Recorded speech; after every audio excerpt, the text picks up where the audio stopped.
Welcome to the Pampas of Argentina. We are here at the 5,000-acre Kigruman farm located in the province of Córdoba. In 2009, Sister Flinders and I began talking with farm management and local church youth leaders to see if they would like to try doing a U.S.-style handcart trek activity here in Argentina. And today, over 3,000 young Latter-day Saints from this beautiful country and a fair number of their non-member friends have pushed and pulled handcarts over these pampas. In this video, we want to talk about handcarts. We want to give you a little background on how we got them and how they need to be cared for and maintained so that they can continue to bless the lives of many more thousands of youth over the coming years. We hope you will come to regard them with the same love and appreciation that we have for them. The Casco, or administrative area of the Kigruman farm, serves a dual purpose. Not only are the farm offices located here, but several of the farm employees and their families live in homes located here, as do the missionaries. It also serves as a beautiful recreational camp for both church and non-church groups. Nearly at the same time that we began building handcarts, the area presidency of the South America South area decided to use this camp as a venue for the Especially for Youth program. They needed a facility that could handle up to 600 or 700 youth for a week, and this required a good deal of infrastructure improvement.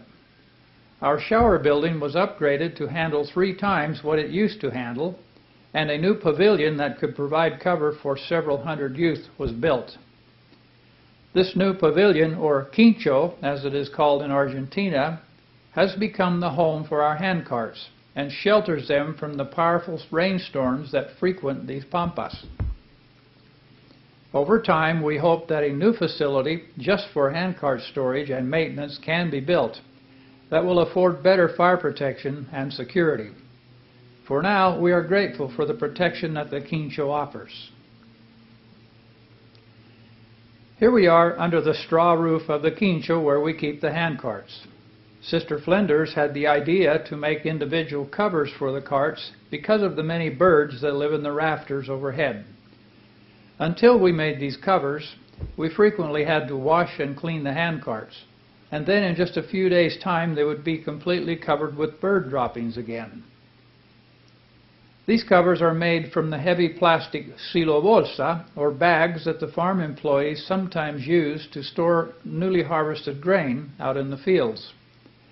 These covers, or lonas as we call them, work wonderfully, not only to protect the carts from bird droppings, but if we need to pull the carts out and leave them for a few days in the open, these covers help protect them from dirt and any rainstorms that might come along.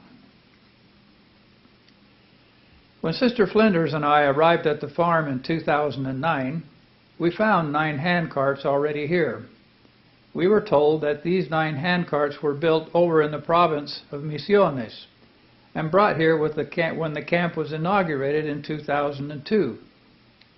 Our predecessors, Elder and Sister Lewis, did a wonderful job in helping to lay the groundwork for what we have been trying to do with the handcart trek activity. Under their guidance, the youth would pull these older wooden-wheeled handcarts out of the recreational area for a few hours and onto the long dirt roads that crisscross the farm. This early handcart activity was referred to as a pioneer walk. So as you can see, these early handcarts helped set the stage for what was to follow. But these wooden-wheeled handcarts have a problem. The wheels of these carts were not constructed in a way that would allow for the outer steel ring to bind the spokes at a slight angle in relation to the hub, which would make the wheel stronger and more stable. This looseness is causing the spokes to grind out the hub assembly and become even looser. Eventually, these spokes will break and leave the cart stranded somewhere out in the country. We have been able to replace the old wooden wheels with solid steel axles on 2 carts, with iron wheels and lighter 1-inch pipe axles. Of the remaining wooden-wheeled carts we have at Kigruman, there is one that seems to have fairly decent wheels, and so we have chosen to designate it as the number 1 cart. and we do use it some, especially if a stake indicates they want to carry someone during a trek. This cart is very strong, and its 30mm solid steel axle can carry a lot of weight. There was also the problem that 9 handcarts wasn't anywhere near enough to allow a stake of up to 250 youth to organize a 2- or 3-day trek activity at Kigruman. This is because with the nearly level roads we have at the farm, we need to keep the trek family smaller, so that it requires more effort from them to move the cart. In the mountains of Utah, we can put 15 or more youth on a handcart, and they all get to work very hard to move the cart up the steep mountain roads. But here on the Pampas, we need to reduce the size of the trek family to 8 or perhaps 10. Here is one of our new Argentine handcarts. These carts are built with old iron wheels from horse-drawn wheat seeders that were most likely built in the United States about 1905 to 1915. That means that each wheel is over 100 years old. These old wheels are quite scarce, but with some help from a good man who owns a metal recycling business near the town of Pergamino, about 3 hours away, and the sharp eyes of several members that live in 3 provinces, we were able, over 5 or 6 years, to locate and accumulate 44 of these old wheels that were in good enough condition to make handcarts with. Once we acquired the wheels, we would take them to the tornero, or machinist, over in Guatemocin, another small town about 12 kilometers away. This machinist made bushings out of a very tough nylon plastic that he pressed into the hub of each wheel. He then drilled it out to 30mm for a 1-inch pipe axle that has solid hardened steel puntas, or ends, where the wheel turns. These axles were made for us in a local welding shop in nearby Cabana. Unfortunately, this axle and wheel assembly is not the sealed Timken bearing assembly we see on the handcarts in the U.S. Because they are open to the elements, we have to clean and grease them quite a bit. Fortunately, this is easy to do. Here is how. The easiest way to do this is to simply tip the handcart up against a tree or pole. This will raise the wheels off the ground and allow you to pull the spring-loaded pins on either end of the axle. You can then slowly turn the wheel as you pull it off the axle. In most cases, you won't need to completely remove the wheel to grease it. You can just slide the wheel far enough to the outside to get some grease where the bushing turns on the axle. This can also be done easily out in the field with the help of someone to hold the cart in a vertical position, balancing it on its rear end. It is a good idea to keep some grease with you in case you need to attend to a squeaking or groaning wheel. As these carts spend a good deal of time in the mud and water, it is also a good idea to slide the wheel off and wipe the axle clean with a rag and brush on some grease after every trek. This is a messy job, but we wear disposable nitrile gloves to do this. One important point needs to be emphasized. If you completely remove the wheels, just do one cart and one wheel at a time. There is no standardized bushing or wheel width, and each wheel has been placed where it is through much trial and error. Save yourself a lot of time and trouble by simply putting a wheel back on the same axle it came off of, with the same inside and outside orientation that it had before you took it off. These wheels will kind of wobble as they travel and may not inspire a lot of confidence at first glance, but they have gone hundreds of miles carrying reasonable loads and have proven to be very durable. In fact, the 2 to 3 inch wide outside rings allow them to travel through the laguna, where we do the women's pull, and not sink too deeply into the soft mud at the bottom of the pond. I mentioned that our carts are able to carry reasonable loads. We have never determined what the maximum carrying capacity is, but they seem to be able to carry all of the gear that a trek family brings without any problem. What we worry about is if someone decides to climb on the cart and ride on top of all that gear. These axles can be bent and sometimes do break, usually where the hardened steel point is welded to the pipe axle. Fixing them is just a matter of unbolting them from the cart and taking them over to the weld shop in Kavana. But it is a lot easier and cheaper to minimize breakage by not allowing people to ride on the carts. If someone needs to be transported, tell them to take out the old number 1 cart. It is very heavy duty. As you walk around the handcarts or do maintenance on them, keep a close eye out for any missing nuts or loose bolts, especially those that bolt the axles to the floorboards of the box. Also be looking for cracks that may appear in the axles or welds on the axles. It is much easier to unload a handcart with a developing problem and replace it with a sound one than it is to have a cart break down completely out in the campo, or, perish the thought, out in the middle of the laguna. We were fortunate to find a source for wood to build the carts over in Corral de Bustos, a town about 30 kilometers to the north of Kigruman. We usually try to purchase a wood called lapacho, or Brazilian walnut, because it is terrific for handcarts. It is strong and resists water and insects. It is also very hard and must be drilled out with a good sharp drill bit before we can drive in the screws with a half-inch drill motor. The same goes for our second choice wood called anchico. Both are great woods, but again our preference is for lapacho. Once we decided on a particular log in the lumber store and gave the store owner the dimensions we needed, it would sometimes take weeks to get the order filled. So, clear out here in the Pampas, far from the resources that a large city would afford, the Lord has helped us put in place a pretty good system for building and maintaining handcarts, even if it is sometimes a very slow process.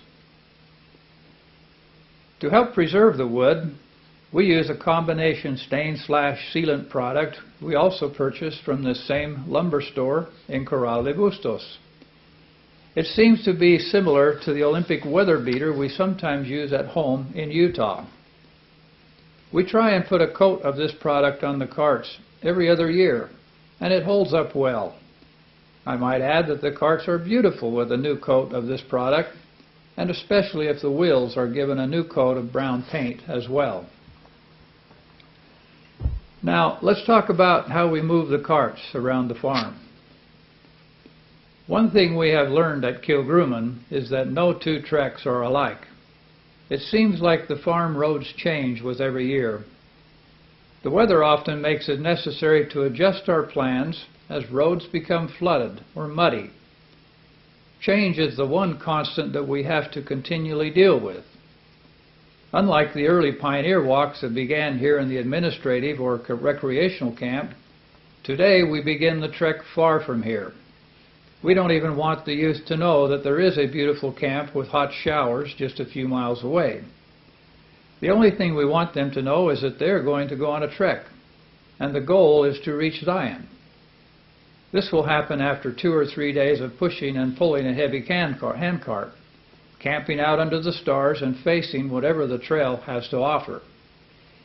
All this means that we have to be able to move the handcarts around to different staging areas on the farm. Sometimes we start a trek down at the main entrance gate, sometimes much further away at the north entrance gate, or sometimes at the east entrance gate. None of the gates is closer than 2 miles away from the quincho, so moving the carts is a fact of life for us. We need to do this with great care and precision, because experience has taught us that the handcarts are most exposed to being broken when we are moving them. We recommend not trying to move more than 6 or 7 carts at a time, although we have successfully moved up to 10 carts without breakage. We do this by forming a train, or tren in Spanish. This is done by lining up the carts in a straight line and tying them together with short pieces of rope. These pieces of rope can be found in a cardboard box in the tool room at the home of the missionaries. The first cart is lined up behind the pickup truck, and the crossbar is tied very closely at its center to the raised hitch we had custom made for this purpose.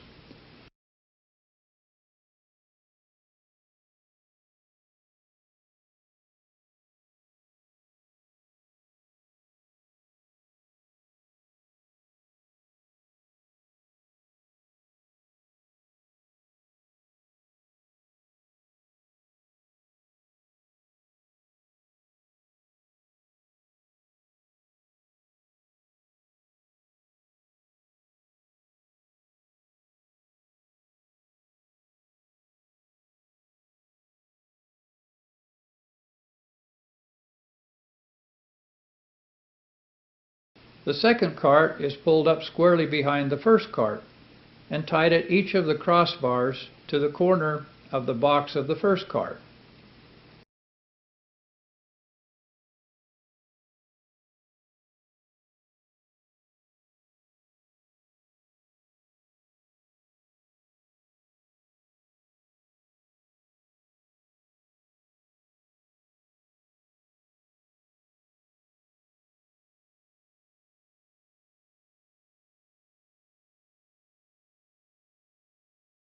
Make sure that the ropes are tied so that they are both the same length.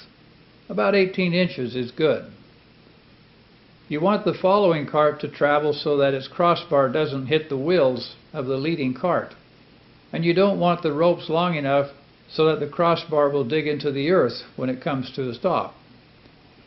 If you tie the carts together too closely, you will not be able to turn without the crossbars on the inside of the turn from scraping and binding up on the wheels of the leading carts. Also, if the ropes are not tied to about the same length, you will put stress on the poles, and the train will not travel nicely in a straight line.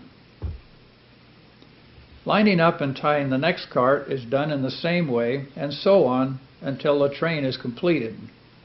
When you have finished tying the carts together and the train is complete, you must tie what we call the drag or counterweight to the middle of the bottom slat of the last handcart box. This is to keep the train stretched out while being pulled by the truck.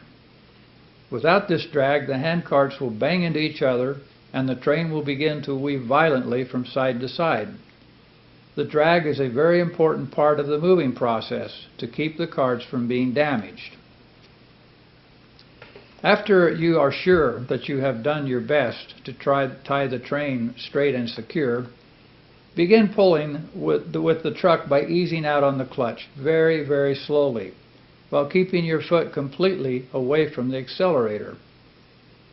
Starting the train is when the crossbars are at greatest risk, as they can break if you start by jerking the train or accelerating too fast.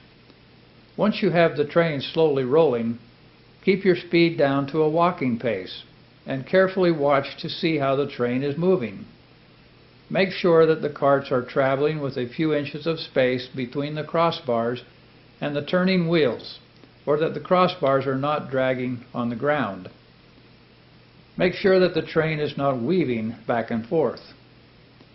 You will most likely have to stop a time or two at the start to make sure that your knots are secure and that the ropes are not stretching out to different lengths. Now, when pulling a train out to the main road that runs down to the silos or silos, you will find that there is a sharp left turn that has some slope to it.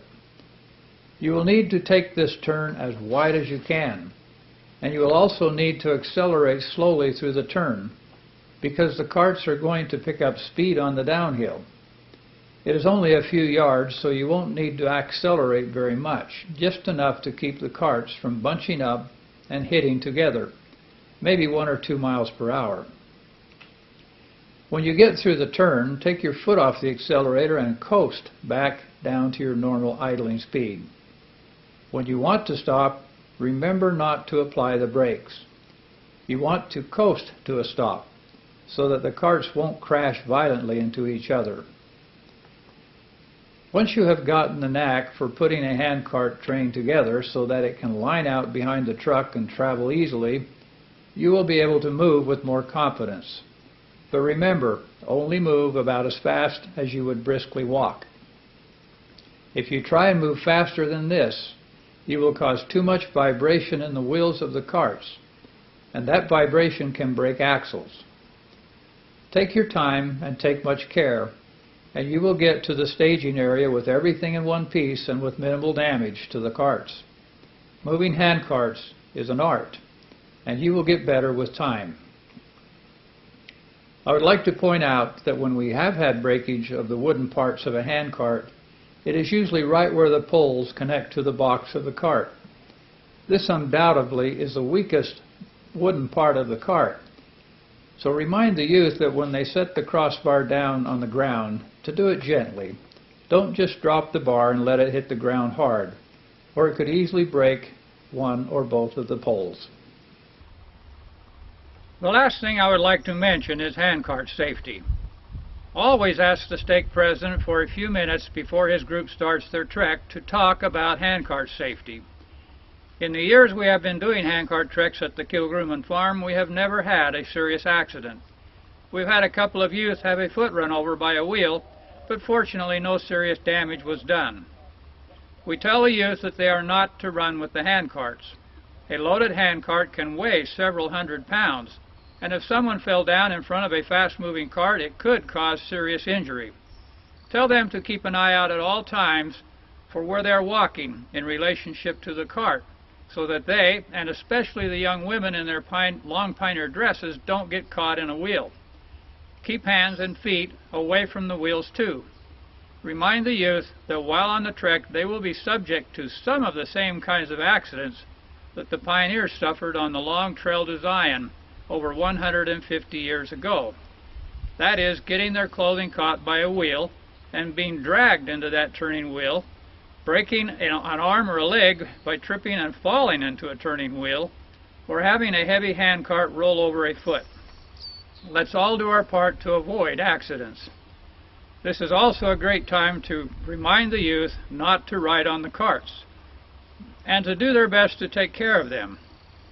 Emphasize to the youth that outside of a few handcarts being stored at the Capacitar farm in Brazil, these are the only known active handcarts in all of South America. They are not easy to come by, and each has a cost of about $500, not counting the labor to build them. Let's take care of them so that they will last a long time, and so that others may have the same opportunity to experience this activity. We hope this video has provided you with helpful information. Please don't hesitate to contact us with any questions you may have. We love these amazing Latter-day Saint youth of Argentina and stand ready to help you in any way we can. What a great opportunity you have been given to bless the lives of hundreds and perhaps thousands of youth as you assist their leaders to teach gospel principles through one of the most effective stake youth conference activities that has ever been done in the church, the Mormon Handcart Trek.